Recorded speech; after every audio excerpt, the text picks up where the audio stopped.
I'm feeling your Cancer sun. It's very, very apparent. It's loud. Yes, very loud.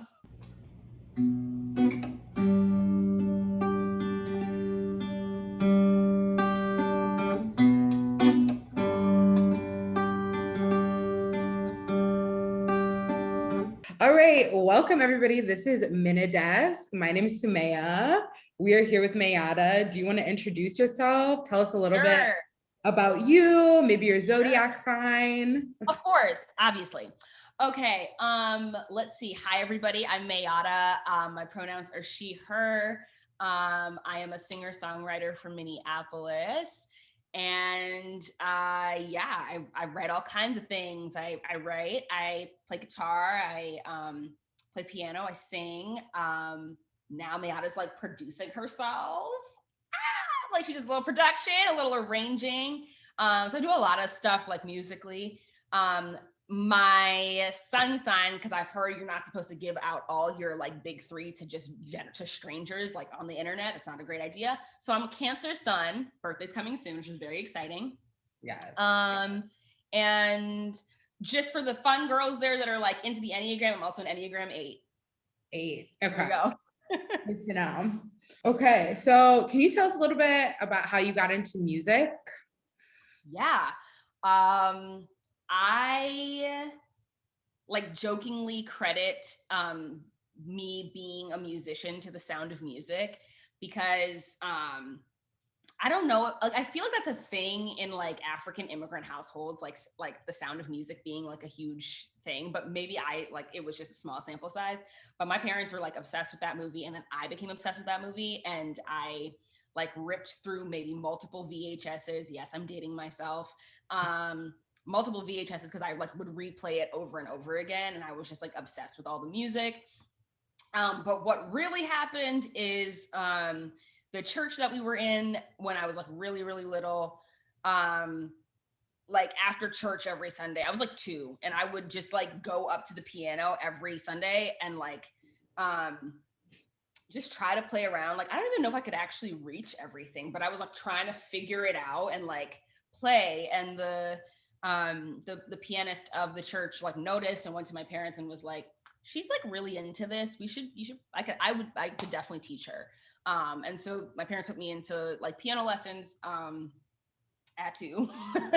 Wow. And that was kind of like the formal beginning of me in music. But I was singing in like school choirs. I don't really remember not singing. So that part, I don't really know how to answer that, but I've been singing as long as I can remember. I taught myself guitar at like 14. I tried to write around there. It was highly trash. So I didn't for real like start writing until college, like sporadically at like 19, 20, like really for real at 21. And then that 21 was when I decided like, okay, I'm gonna actually like pursue this. And so yeah, since then I've released 3 projects independently. Like executive produced those, but not like I didn't do all of the minute production stuff. I'm working on a little bit more on that now. And so I've just kind of like been doing musically adjacent things like since graduating for the most part, like being a musician for a church or being a musician for, there was a nonprofit that I worked for a while that like had as part of their programming, like music was part of their programming. So I was a musician for them too. I also perform and do backup vocals for people. I'm like backup in a band. Like I do a bunch of that stuff, and that kind of is how I make my living. Yes. So, yeah. That's amazing. What does being a musician mean to you?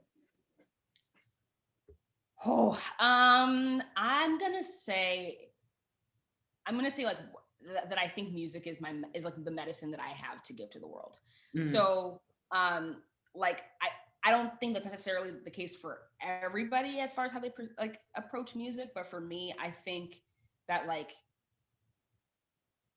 it's like one of my primary ways of like putting healing into the world. Because like I process a lot through writing, and singing. Actually, like also the act of the singing too does it, and the playing, and the performing. Like the whole thing is like tends to be a really cathartic experience for me. It kind of started out when I was maybe like a little less in touch with my own emotions. It was like, oh, like I'm like a person or like a vault for like I was a vault for like a lot of my friends' secrets and stuff. And I was like, okay, this is like really heavy. I don't know what to do with this because I don't want to tell anybody else about it. But like, it's also sitting on me. So at that point, it was like, okay, this is my way of getting this out. Like I'll write it as if it's from my perspective, and I'm like empathizing with whatever their situation is, but nobody knows where it's coming from except me. Potentially the person whose story it is. But then as time went on, I was getting like more in touch with what like my own healing and like what was happening with me internally. It just like started becoming like, okay, this is where I am, like rawly processing this situation or these emotions or whatever. And that's how it like comes out. Like if I needed to scream, it was drilled into me very early in choir. Do not be screaming, Mayyadda, like you need your voice, but you can scream musically. Like you can build like a pretty scream like into something. So yeah, it's just, I know that it's been cathartic for me. And I've had enough people at this point like come up to me and be like, oh, your songs helped me through X, Y, and Z. Oh, like if nothing else, like I heard you for the first time today, but like I cried. I cried hard and I needed to do that. And I was like, cool. Like, so it's helpful. Like music is so helpful for helping us like move through emotions. Or really like recognize our own emotions, and also like hear the perspectives of other people. Yeah. So yeah, I just, all that to say, I feel like it's my, it's the biggest contribution of healing that I can put into the world. Yes, I love that so much. This first one is called Our Heartbeat.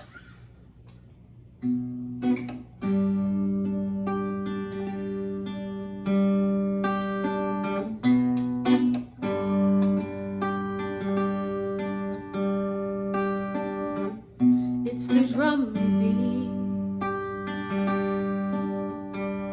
Every moment of the day, it's the melody that your chest learn to play. It's the tick, tick, tick, tick, tick, tick, tock of your body clock. It's the silver key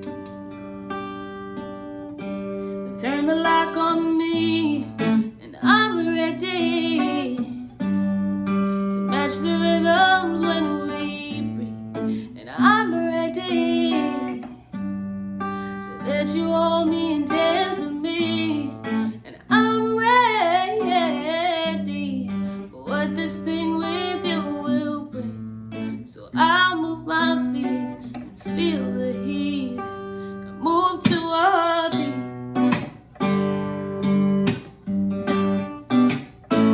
Move to a heartbeat.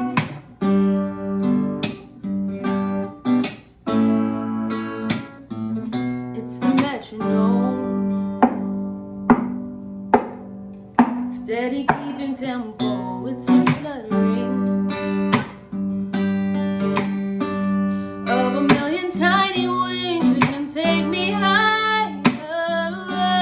Though I'm scared of falling to the ground, it's the voice of a choir wrapping me up in sound. And I'm ready to match the rhythms when we breathe. And I'm ready to let you hold me and dance with me. And I'm ready for what this thing with you will bring. So I'll move my feet and feel the heat and move to a heartbeat, beat, beat.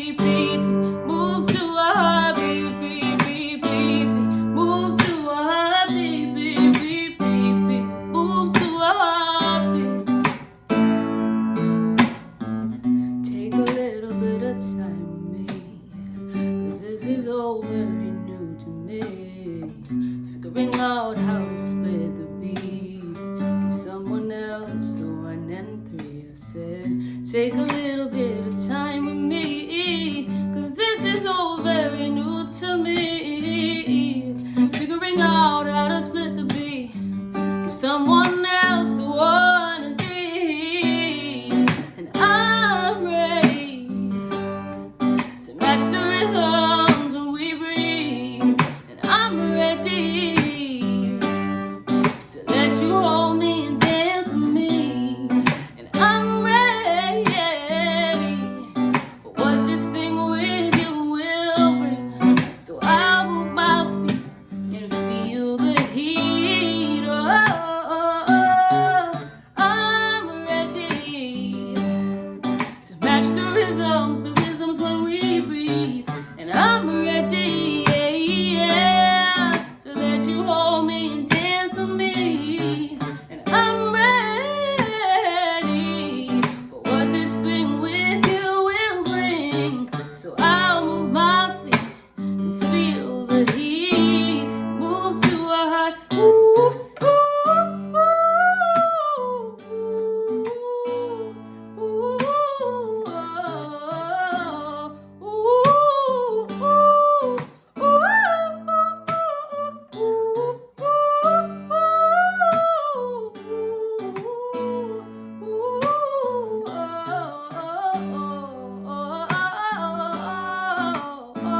move to a heartbeat.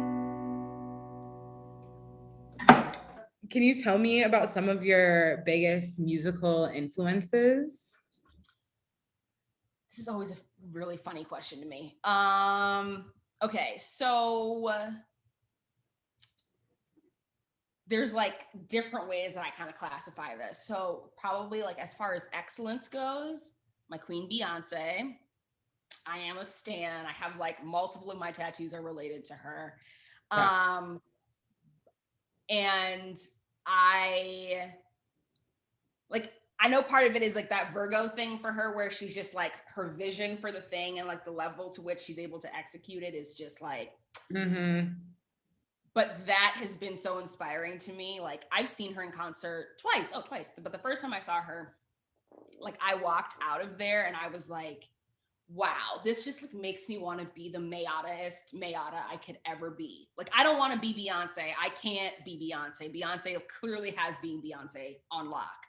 But like I want to drill down into myself and be the like most meest me I can be. And I also want to make music that makes other people feel like they want to be the meest me that they can be as well. So there's that. Musically speaking, like as far as like kind of my construction of things, I really feel like at least some of my earliest like songwriting influences have probably been like songwriting and like some of the vocal choices that I make. Like Sarah Bareilles is one. Like Ingrid Michaelson, I feel like the indie white pop girls of that era, like that era, that was a lot of what I was listening to at a pre-formative age. Yeah, Ingrid Michaelson raised me a little bit. Look, Ingrid was doing what needed to be done, giving the girls indie bops left, right, and center. Yeah. So those two, like I feel like I can hear sometimes like like a bit of an Adele thing when like in some of the choices that I make. Who else? Like I think I also have like I name like Mick Jenkins very randomly, like is a rapper whose pen I really enjoy, and like there are like a few rappers, I want to say Mick, like Kendrick at a point, like just the choices as far as like how like their lyrics are manipulated. So like I think there's a pretty like thorough and deep tradition in hip hop of like using double and triple and quadruple entendres, and like taking a cliche and maybe like breaking the cliche up and putting pieces of it in different places in the sentence or whatever it is. So it's like those are the people that I can think of. Those are like the names that I can think of. But what feels more resonant to me is to say like, there's this like really soft, like indie pop of like 2007 to 2009 type of sound. It was like really just like single guitar heavy, or like very light, like you'd hear it in the backgrounds of like teen dramas and things, like that sound, plus the like lyricism of like whatever hip hop I was listening to in like 2015, 2016, 2014, like 2013 to 2016. Those two things are probably like what were foundational to like me starting to find a sound. And then now it's like, okay, if I can throw a little bit of a trap beat onto a thing, that's fun too. So to this day, I still don't even really know how to like classify my genre, because it's so all over the place. Like it just varies from song to song. I just go with whatever I feel like the song needs at the moment. So yes, I love that. So what do you think music's role is in organizing and politics? Do you feel like music is inherently political? oof. Okay. Well, question number one was, what do I think the role is of music? Yes. Um, Twofold, maybe three. Let's see. I'm gonna start talking and see how many folds it is. Yes. So thing number one, I think that like musicians and just artists in general have there's like a sacred role that I think that we have in that. I mean, all of the roles are sacred, so I shouldn't say a sacred role, but like prophetic imagination is the way that I've like understood it. So we can't work towards a world that we can't envision or imagine, right? And like our imaginations have been colonized. Like even what we think is possible has been colonized. So if you are someone who is like seeing the world, like whatever way you're seeing the world and you're understanding, you're taking in the world, if you can see something past that, you can pass that vision on to other people. So there's that. There's the prophetic imagination part of it. There is the like, there's like the truth telling aspect. Like, you don't know that you need to envision a new world or work towards a new world if we're not fully aware of what the world is. So like being like a musician that is not like, I don't know, is not contributing to the fog, like not contributing to the things that like keep us like having vision that's this big and not seeing what's going on or what's actually like influencing us or moving us, like these systems and structures and whatever. Okay, prophetic imagination, truth telling. I wonder if this is like two things or if this is one. I'm gonna just try, but kind of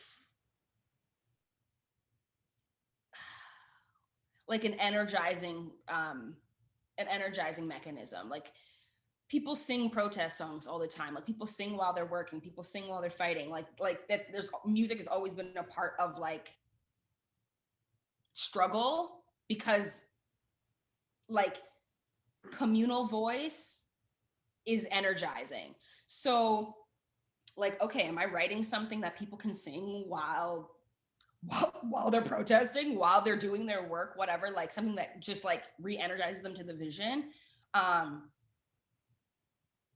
like, and makes them also feel bonded to other people, and it's not just like I'm the only person doing this work.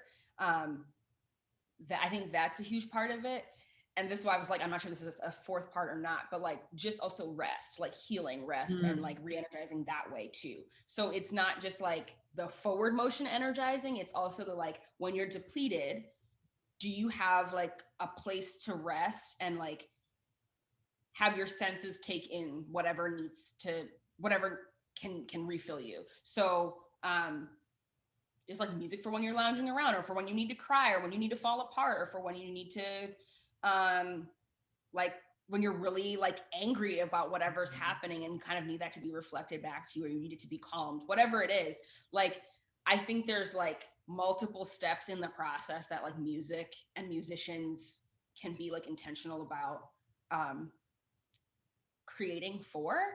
And I'm not saying that like, because certainly if you listen to like, I've written over 100 songs in this life, like in the last couple of years, and I haven't recorded most of those, but like even me just listening through those, I'm like, these are not all like, we're going out into the street and we're fighting, we're going out into the street. Like, it's not that kind of thing. There's some really like, obviously like, yes, this was here for me for the Black girls. This was really here for the Black people. Like, this is what I wanted to say about like mourning in this moment, whatever.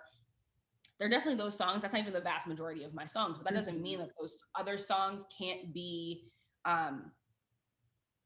used in those moments, because I think the energy that I put into them was like, I want for Black people especially to see themselves in my songs, to like feel seen, to feel heard, to feel reflected, and to like feel like they have access to the full breadth of what it is to be human, because so much of the time like that's denied from us. So like, yeah, I think that's, as far as roles go, like those are some roles.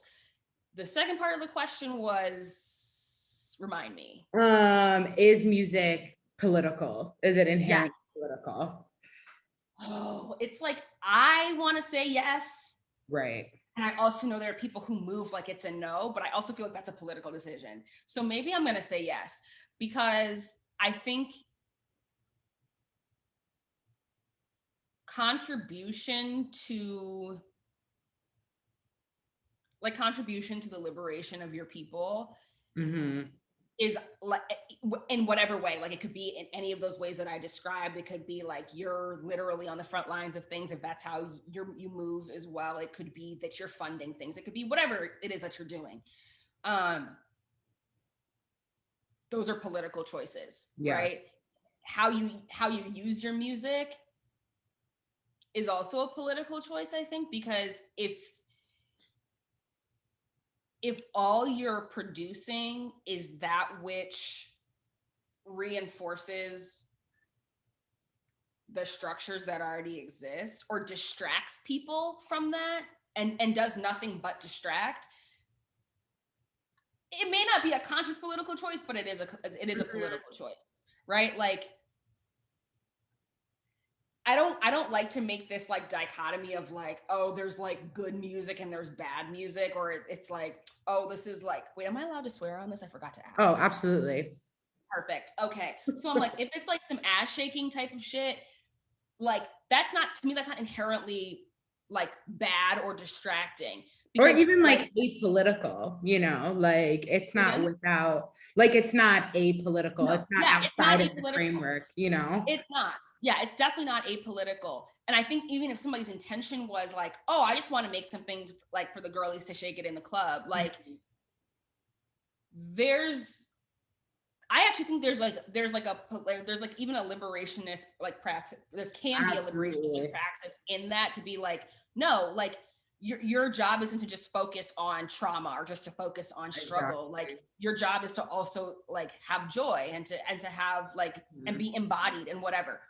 Absolutely. And like, if your motivation for making that music is like, well, I'm trying to get a bag because I know how this system works, and like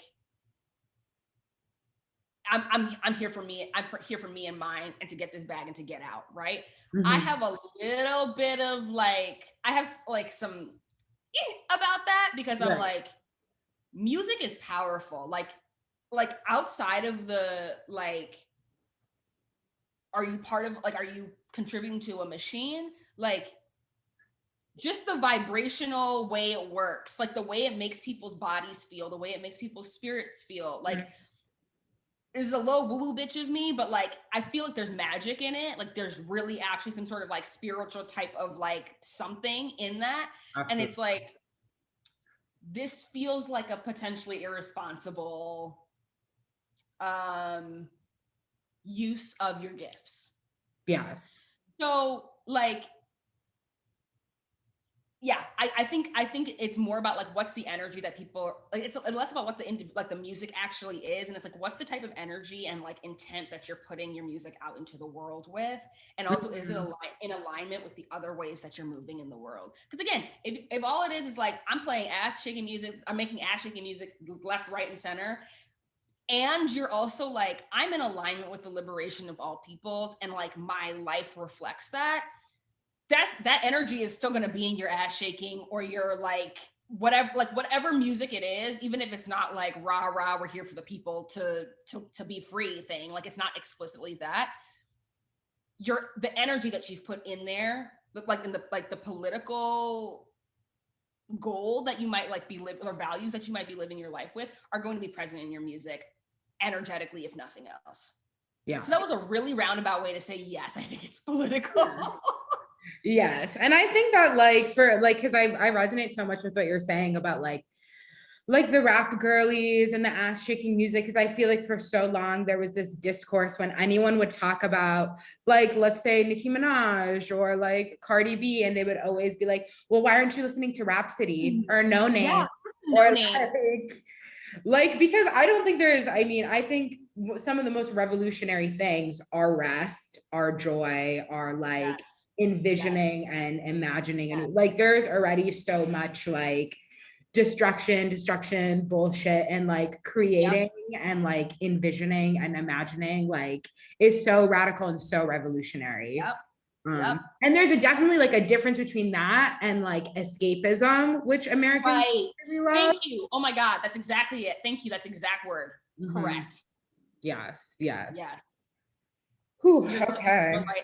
And I'm also just like, I love that you brought up this, like particularly the rap girlies thing, because that shit sends me. I'm like, and like in the like worst way, like it's not the cute like this is sending me. It's like into a rage, sends me into a rage is really what I should say, because I'm like, first off, you realize like Rhapsody, all the people that you're naming, like y'all are not like addressing the fat phobia that you are like using by saying like, oh, like Rhapsody, No Name, Missy Elliott, Chica. Put Chica in there too. And I'm like, you're desexualizing these people as if they also don't talk about their sexual experiences, because they're full people. Yeah. They're full embodied people, and they're allowed to talk about whatever the hell they want to talk about. Like, what do you think this is? That's also part of their liberation, is like, I don't have to be whatever box society, from whatever angle, if it's within the community, if it's outside of the community, I get to be a full human being. Fuck your box. I feel that way so much about Lizzo, because I feel like they have like mammified and like turned Lizzo into this character, when like Lizzo to me was such a full sexual being, and like so much of her music for me was like ass shaking, not this like white feminism lens of like erasing her like sexuality and her womanness, and like the way that people do that to Black women is really also Yep. It's very gross. It's extremely gross. And I'm like, it's like I expect that from people outside the community. It really pisses me off when it's like other Black women, when it's like Black men. Like, I feel like for the most part, like I would hope that the Black non-binary folks like having their own experiences with like struggles being understood and recognized as fully human within the community. It's like, I would hope you're not doing that same shit. But like, I really hate from within the community when it's like, we can't allow each other full humanity, and then like an artist trying to just like assert themselves in that way is, instead of inspiring you to do the same thing, you're like, pipe down, why aren't you fitting into the box? Girl, the boxes haven't served you. Exactly. It's crazy. And it's also always, you're so brave, and like brave for existing. Interesting. I'm brave for existing. I'm brave for not hating myself. That's literally what y'all are saying, is I'm brave for not hating myself, because you would hate me, or you would hate yourself if you were me. That's a you problem. That's not a me problem. Don't project your shit onto me. Thank you. Yeah. Whew, you spoke. The second one is called Mississippi. It's just my homage to Minnesota and to the Mississippi River, and to just like having grace with your journey, and like the time it takes to grow and change and heal and all those things. So this is Mississippi.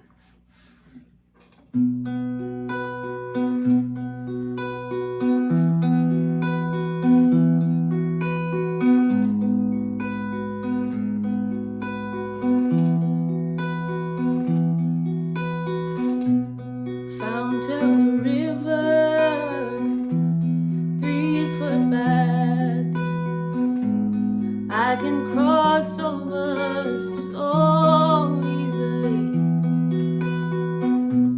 What's to become of this trickling stream? Answers are only known in God's dreams. For the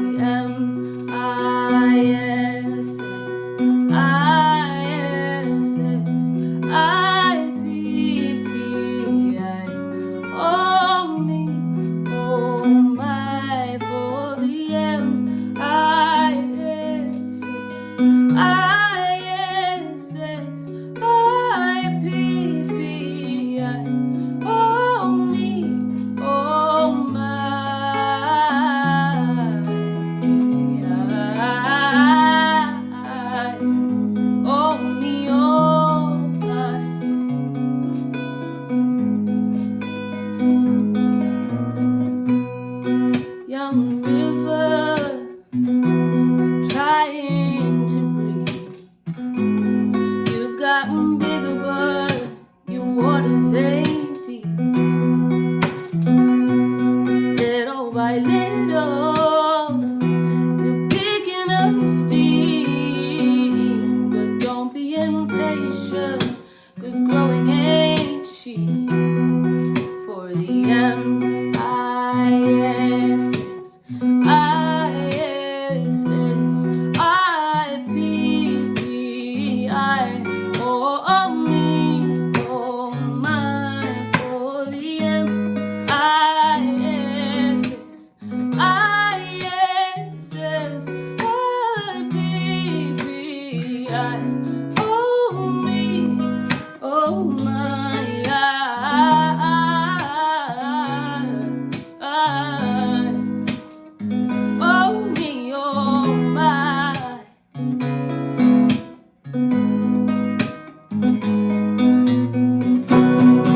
rushing river, shake hands with the sea. You've carried your cargo from point A to point B. Cold Minnesota, on through Tennessee, finally ending up in the Big Easy. Oh, the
let your currents remind me of the powers that be, and how all of the greatness that lies inside me has to develop like the great Mississippi. So my next question is about community. Like, how would you describe your community, and like, what are the issues that are facing your community that are like most important to you right now? Woof. Okay, that is an interesting question. Okay, because I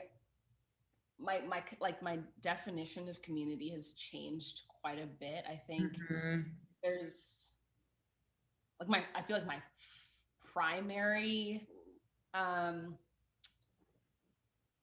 definition, or the one that I'm like most protective of, is like the people who choose me and I choose them, and we keep choosing each other.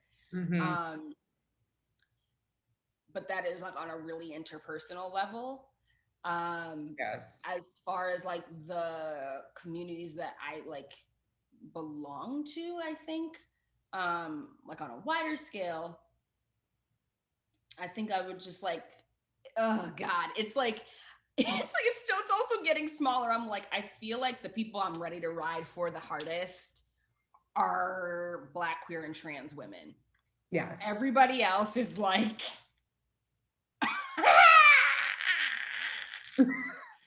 it's real. I have spare energy, maybe. But like, I'm like, I feel like, and even like just within that, I'm like, that is the group of people that I'm like,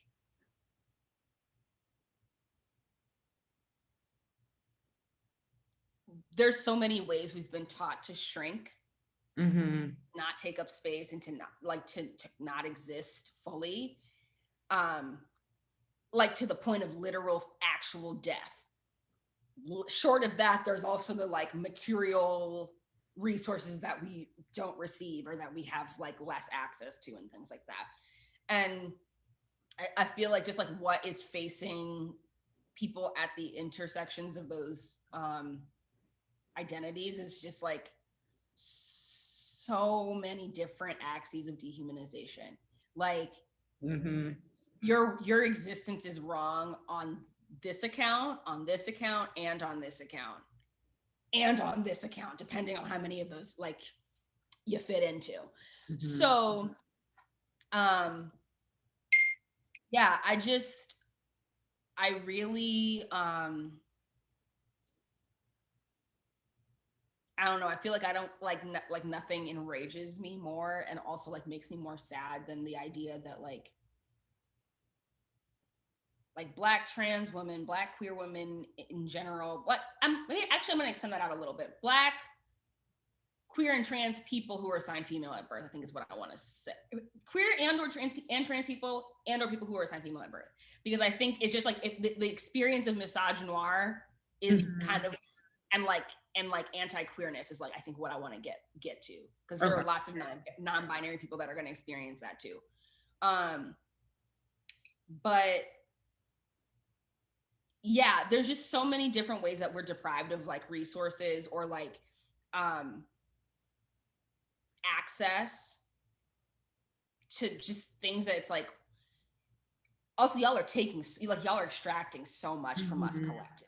Like so much of the creativity, the like beautiful things, especially in this society, like in Western society, and then gets exported as a like American cultural export or whatever, like comes from people who fit into those categories. And like, yet the cultural contribution is not treated as a contribution. It's like just ripped from us, and like other people are credited for it, other people get resources for it, other people get paid for it, whatever. And it's like, we're just like expected to pour out, and certainly not be like filled into at the same rate. And so yeah, I think a lot of my energy is just like protective around like me and people who share those identities. Like that's who I'm willing to go to war over first. Everybody else, it's like, but do y'all be riding for us though? Yeah. But do y'all like? It's like a suit. Like, do y'all be riding for us the way we ride? Okay, I mean, just consider the question. Consider the question. So yeah, that was a really like rambly, she's a very rambly, I don't know if that has been apparent so far, but No, yeah, you're speaking. thank you. Yeah, I think those are the communities that I would probably say that like I belong to and give the most shits about. Because I also feel like I don't think we are the absolute most marginalized, because I don't like to play that game. Like there are Oppression other, Olympics. yeah, I don't like the oppression Olympics thing. I'm like, Yeah. yeah, we can have that conversation. And also we are on land of like, of people groups that have been like so disrespected, so decimated, and like are still being actively disrespected. Like there's a different dynamic there too. So I'm like, yes, anti-Blackness is global. Misogyny acts up in different ways, and patriarchy acts up in different ways across the globe and like in different societies, whatever, anti-queerness, et cetera, et cetera, et cetera. Like anti-transness, all of that, like it all,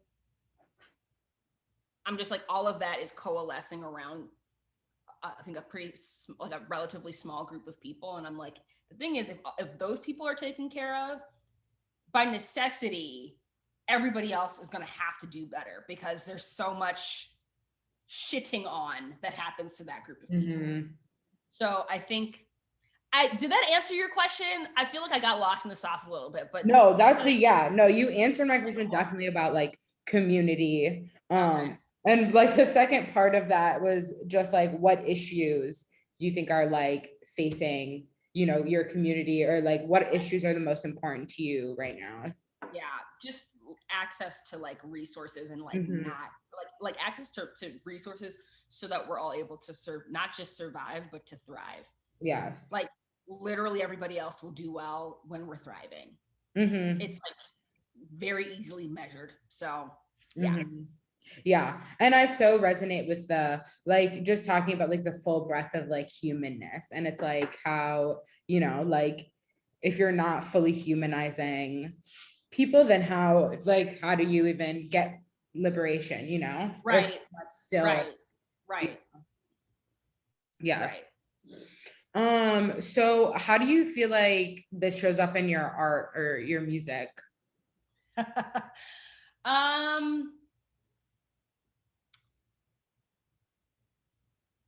That's changed. That has actually changed over the years. Because I'm in like am I in year 5? I'm in year 5, I think. Is that how math works? Maybe 6? I don't know how math works. It's fine. One of those 2 years I'm in it. And of writing. And I think on the front end of things, I felt it was a lot preachier. Like I was like, I have a message and I want to like share this, but like it's more palatable to like use music, because people hear things better through music than they do if I'm like arguing with them. So I'm gonna like use my music this way.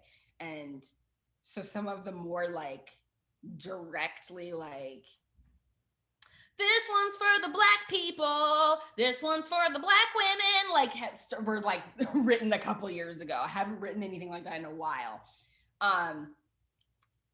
As I've gotten older and I've written more, like I've realized that I don't need to tell a universal story. I can tell my story.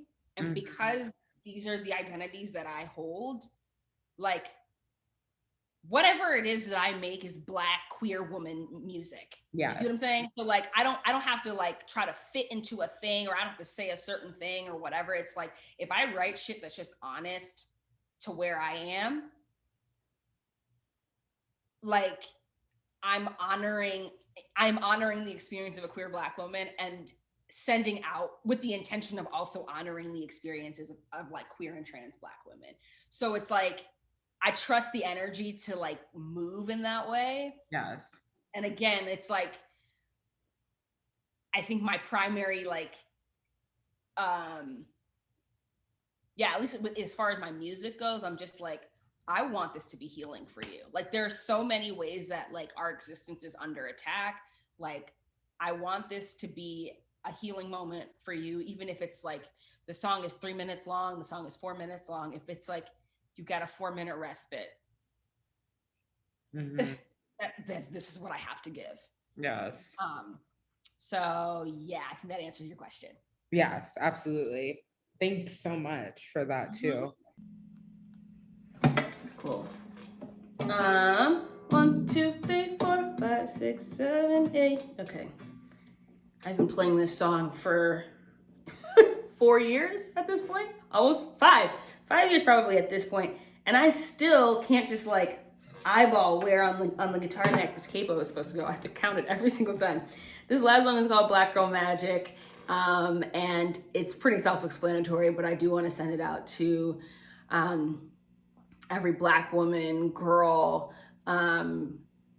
cis and trans women, every Black femme, any Black person that experiences misogyny. I feel like there's space under this for you. This is just my love letter to all of us. There's so many ways that the world tells us that we're not beautiful, that we're not magic, that we are not worth anything. And I just want to speak against that and speak this truth. If you are someone watching this who is not in those categories, consider who those people are in your life and make sure you're treating that magic with respect. It's human magic. It's not there to like just serve you and like be your spirit animal, which gross, that's appropriative and violent. They're not there to be your fairy god, Black mother, whatever. Like, they're not there to be your inner angry Black woman, like none, sassy Black woman, none of that. It's human magic, should be treated with respect and as something precious. So yeah, this is BlackGirlMagic.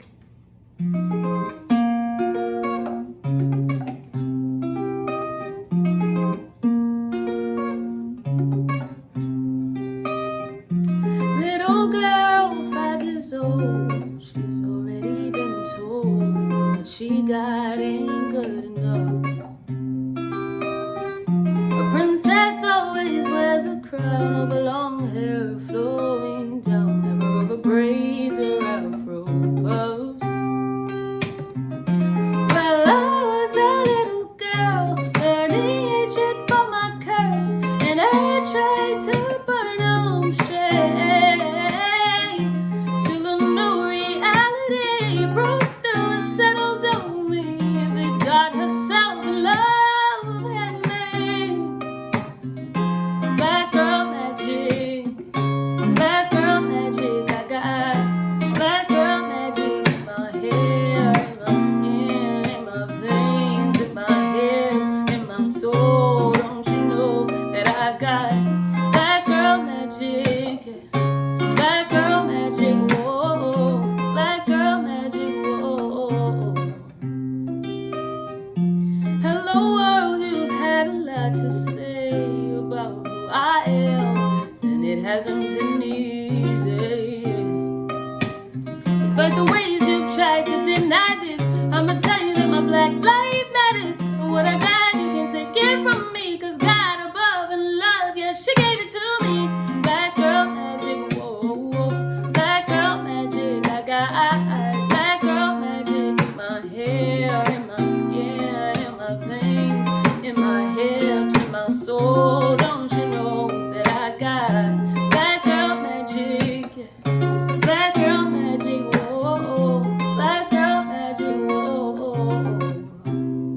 So if you're thin or thick or poor or rich or they call you a bitch, I'm talking to y'all. If you're loud or shy, whether you read or write, if you're dark or light, I'm talking to y'all. If you're young or old or meek or bold, do the telling or get told, I'm talking to y'all. If you're on tiptoe or dropping it low, I got no rhythm to show, I'm talking to y'all, 'cause we got Black girl magic, whoa, whoa. Black girl magic, we got Black girl magic in our hair, in our skin, in our veins, in our hips, in our soul. So let them know that we got Black girl magic, Black girl magic, whoa.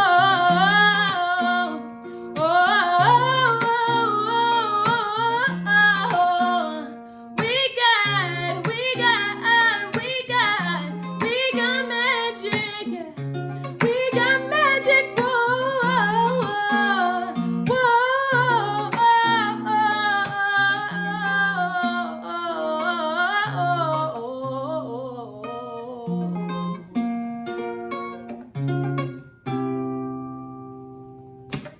you.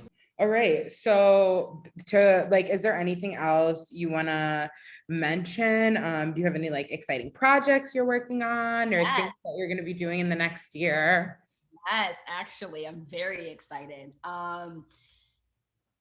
Yeah, I am in the middle right now of well, I've been recording for a while, but I'm like in the process of like finishing up some recording and producing and like actually collating an album that's like weird. Like it's an album, but it's not. Like it's like a 3-part album. So it's 3 EPs that are going to be released at different times. But it's like in a succession, and the full body is to give you like kind of a view of where I've been since the last album. Mm-hmm. But it's getting unrolled in an unconventional way. So definitely y'all should look out for stuff from me like back end of the summer, beginning of the fall is like when I'm aiming for, which I'm really excited about. I have not released like new original music since 2018. So very excited about that. And I am performing here and there in the Twin Cities, like doing some outdoor shows and things. Actually, yeah, I'm trying to think what the dates are. I can't remember. I know August 8th. I want to say August 8th. I'm at Hideaway Beach. Hidden Beach. Hidden Beach. Okay. That's it. And you can like look that up very easily. Should I list my socials or should I like give y'all my socials to list? Because I can definitely do that too. I think up to you. We'll definitely list them and we'll be tagging promo shit. Perfect. Okay. So I have a Patreon. If you want to, like, that's probably if you want to support me directly, that is the best way to support me. A bitch is still independent. So reliant on community support. So definitely like the Patreon is a great place to like hear music early. If you really care about that, like hearing music early, I'm gonna have the patrons like have some say and weigh in on like merch choices and like, oh, we're gonna do this artwork or this artwork. So like if you want to be part of the like decision-making process too, like definitely Patreon is a great place to go. My music is on Bandcamp, Spotify, Apple Music, iTunes, Google, like all the things, YouTube, basically anywhere that you can find like music streaming, you can find all my original music. You can also buy it. Bandcamp, again, best place to do that. And on most social media things that I tell people about, it's just Mayyadda, Mayyadda. That's my Instagram, TikTok. If you like covers, that's where I do a lot of covers is TikTok. So it's just Mayyadda and 8. I'm trying to get my actual name as my user, but that is currently a struggle. What else? I am on Twitter, but I'm very raggedy on Twitter, so I don't have my name as Mayyadda. It's just she_major if you're in for random hot takes, and lots of retweets. What else? I would say Instagram's probably your best bet if you want to keep up of where I'm performing. So yeah, I think that those are probably the things to know.